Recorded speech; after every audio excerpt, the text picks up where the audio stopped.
টাইগারদের head coach Chandika Hathuru সিংয়ের অধ্যায় শেষ হতে যাচ্ছে শীঘ্রই। চাকরি হারাচ্ছে হাথুরুর বিদায় ঘণ্টা বাজবে কবে, জানালো বিসিবি প্রধান ফারুক আহমেদ। গত আগস্টে পাকিস্তানের বিপক্ষে টেস্ট চলাকালে গুঞ্জন ওঠে হাথুরুকে বাদ দেওয়ার। তবে পাকিস্তান সিরিজে সফলতা মেলায় সে সময় চন্ডিকা হাথুরুকে নিয়ে চূড়ান্ত সিদ্ধান্ত নিতে পারেনি বিসিবি। তবে লঙ্কান এই কোচকে নিয়ে ভাবনা বদলায়নি ফারুক আহমেদ। যত দ্রুত চাকরি হারাতে পারেন হাথুরু, এমনটাই আভাস দিয়েছে বিসিবি প্রধান ফারুক আহমেদ। ভারতের বিপক্ষে টেস্টে বাজেভাবে হেরেছে বাংলাদেশ।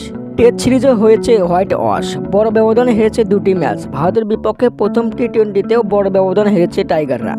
7 অক্টোবর সোমবার গণমাধ্যমে মুখোমুখি হয়ে হাথুরুর বিদায় প্রসঙ্গে ফারুক আহমেদ বললেন, এখনও হাথুরুর চুক্তি মেয়াদ 6 মাস বাকি। আমাদের সামনে আরও 3টা সিরিজ বাকি রয়েছে।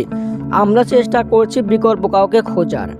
আমরা হুট করে একটা সিদ্ধান্ত নিতে পারছি না, তবে বলতে পারে শীঘ্রই এর ফলাফল দেখতে পারবেন। হাথুরুর সঙ্গে বিসিবি চুক্তি আগামী বছর চ্যাম্পিয়ন ট্রফি পর্যন্ত। বিসিবি যদি তার আগেই তাকে বিদায় দেয়, তাহলে হাথুরুকে ক্ষতিপূরণ হিসাবে 3 মাসের বেতন দিতে হবে, যা সব মিলিয়ে $1,00,000 উপরে। সেই বিষয়টি মাথায় রেখে আপাতত কোনো সিদ্ধান্ত নেবে না বোর্ড। বিডি নিউজ, হৃদয় হাসান।